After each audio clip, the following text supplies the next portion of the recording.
Hello, this is Real World Audio, and I'm continuing about showing the Altec 515C driver, and we'll demonstrate how does it work in a Voice of the Theater A5 cabinet, and how does it work in my Voice of Lancelot cabinet.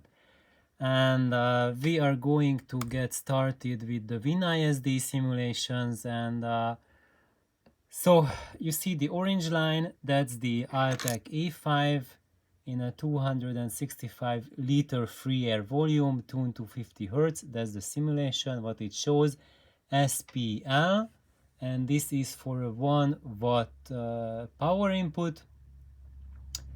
And is it? And as you see, it shows quite a bit less with the simulation than what the sensitivity is for the A5 cabinet. So it looks like around 55 Hertz, it just barely clears 100 dB.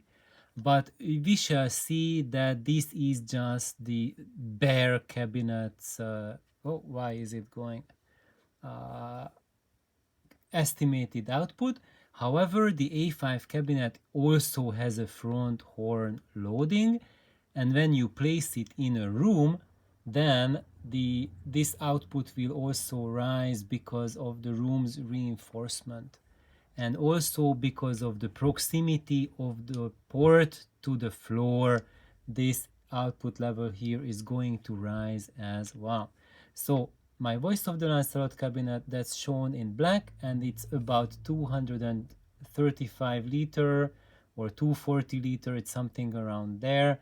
So now I'm showing simulation for 235 liters tuned to 20 Hertz. So actually, in reality, it is tuned to 18 Hertz, but with the WinISD, I modeled it, and the model showed 20 Hertz, and in reality, I got 18. And that's something that that the model just usually gives, and what everyone who uses WinISD reported, that in real life you get a little lower tuning than what the model predicts. So I kept on using the 20 Hertz simulation as a comparison. So basically what we see here is woofer only, no front horns, no horns anywhere, no cabinet effect, no room effect here. And as you see, for the Voice of the Lancelot, we have the same output around 200 Hertz, and then we start dropping naturally as the driver's output drops. However, around 39 Hertz, the output levels intersect, and we are keeping the energy up and let it fall naturally. And you see the slope starts to really ramp up below 20 Hertz. And that's where the efficiency starts to go really dropping much more than what it did before. And you would see that when you look at loudspeaker cabinets and when you look at frequency graphs for them, and then you would think that you would want something that's flat, ruler flat from 20 kilohertz to 20 hertz, right?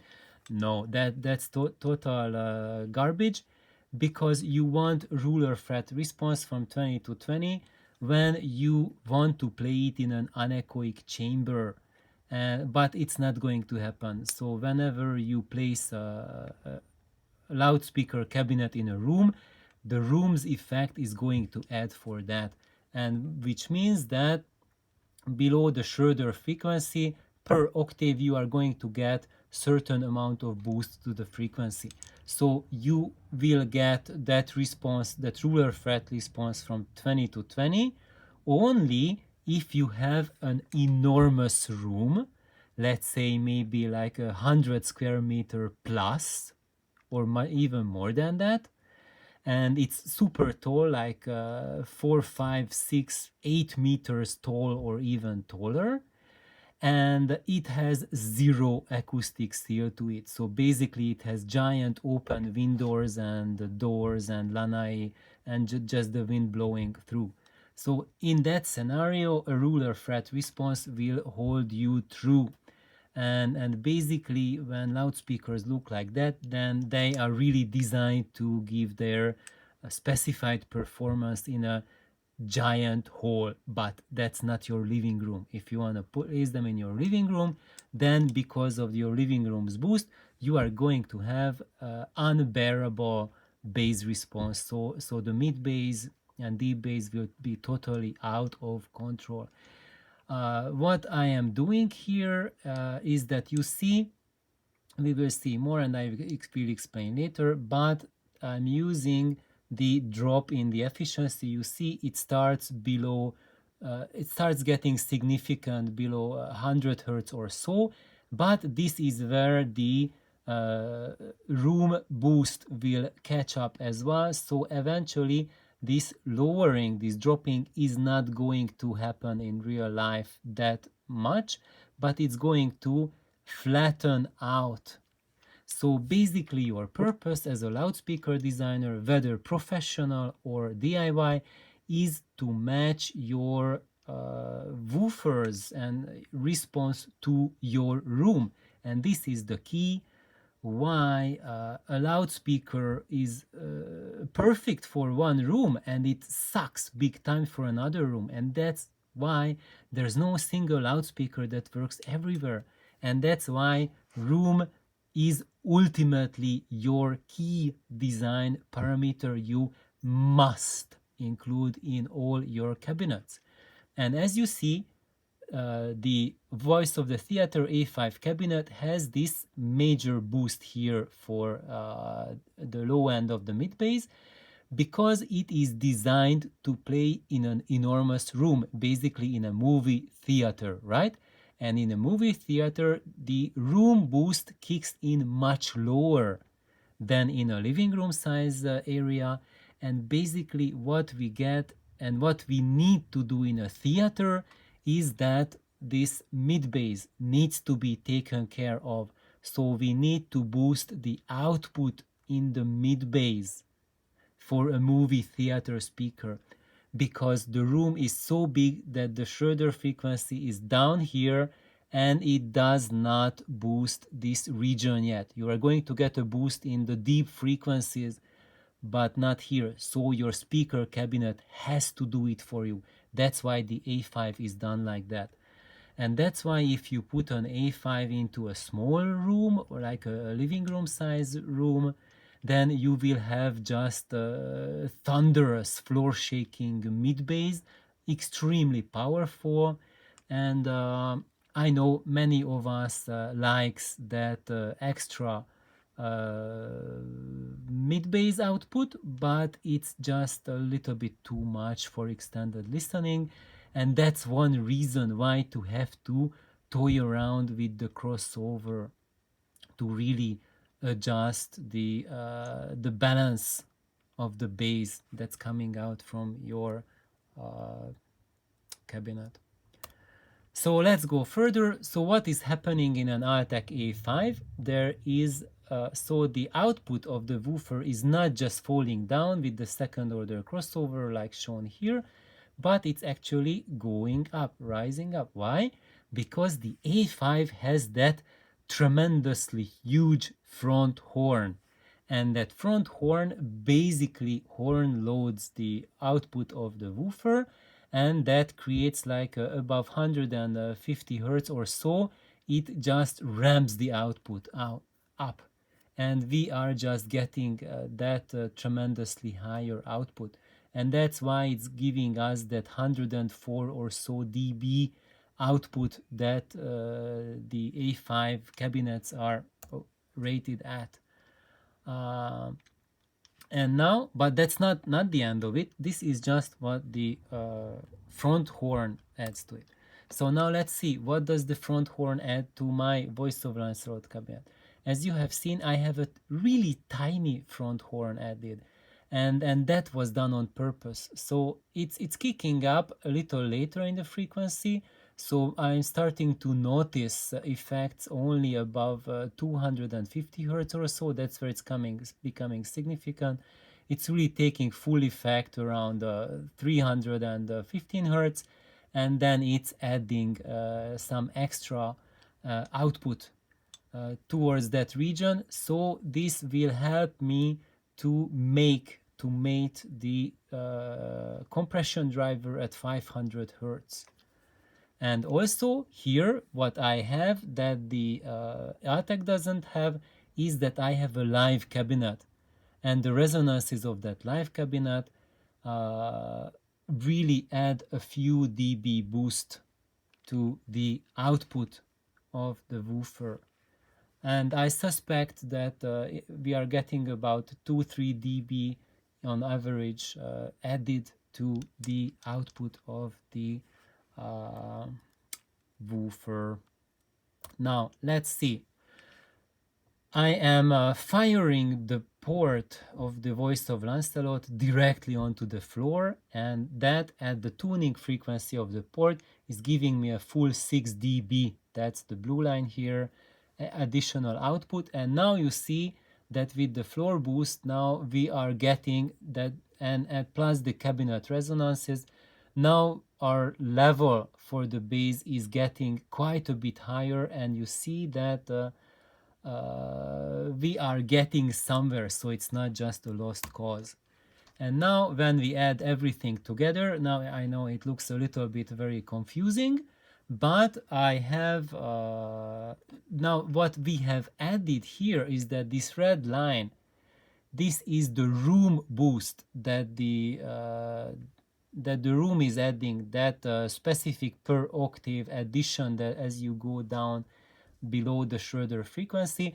And now you see I am getting like really significant, like I'm getting up to like 100 and 203 dB region. That's an approximation, and it truly depends on how good is the acoustic seal in my room.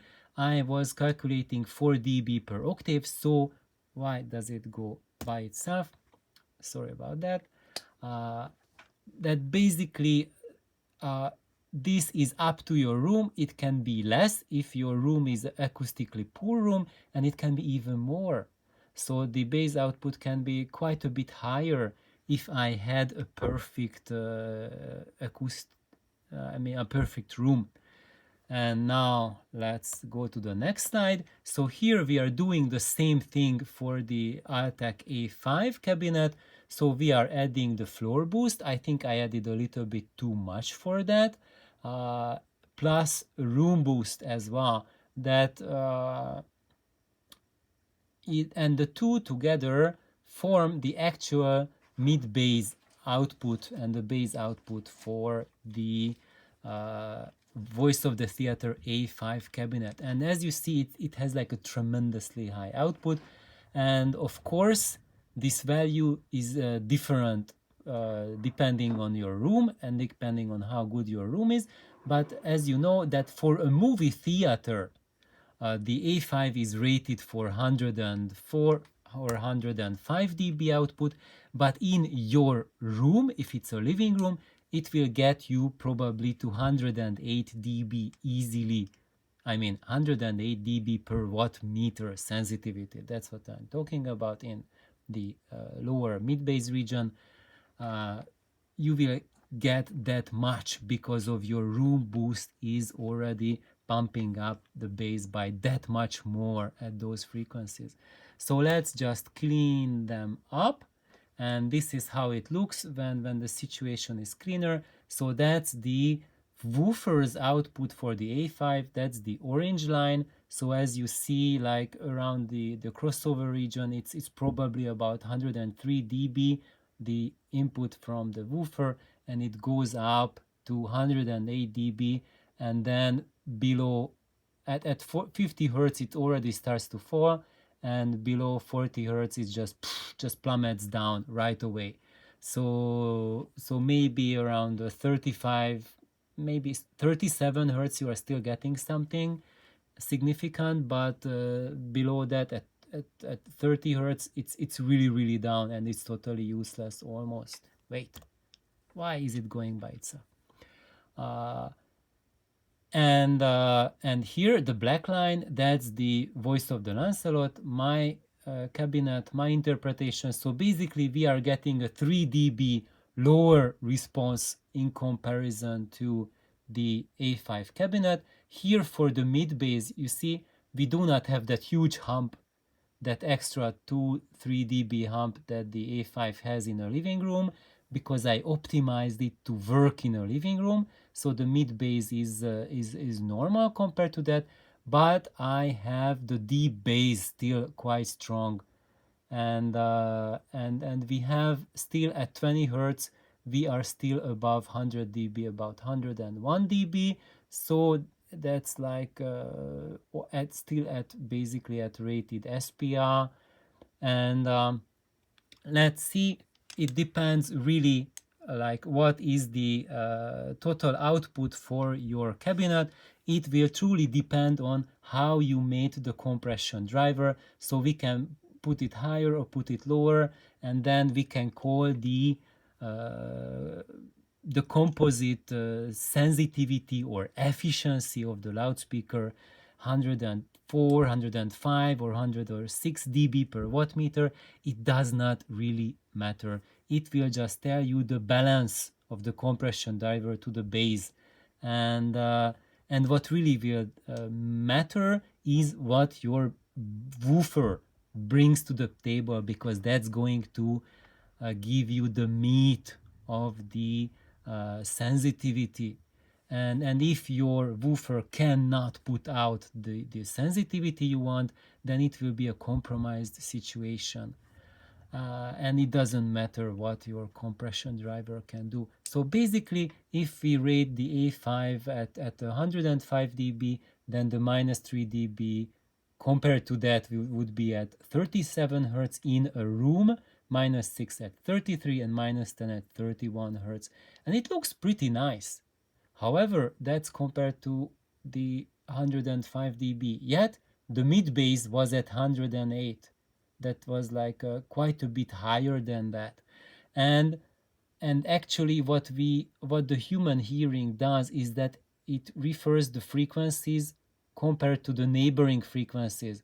So even though these figures look pretty nice on paper, in real life they are not as good, because the drop is from an extra height.